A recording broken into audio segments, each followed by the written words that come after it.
Hello, I'm Sun First Alert meteorologist Hallie Vogel. Heading through another warm afternoon, beautiful day across southeast Michigan. Our temperatures will stay in the 70s all the way through tomorrow and dry until the weekend. We increase our chances for rain by the end of the weekend. Looking at our futurecast, a few clouds in place, a southeast wind today, a little breezy.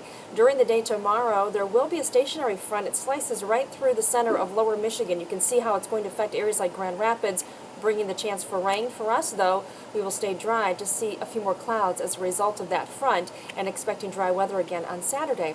Highs today into the 70s, mostly sunny, southeast winds at 10 to 15. Lighter winds overnight, a few passing clouds, and 54 for a low. Temperatures will stay in the 60s through the weekend, seeing a few shower chances on Sunday and Monday, and again 60s into the middle of next week. Well, thank you for clicking on WXYZ.com. I hope you have a great day.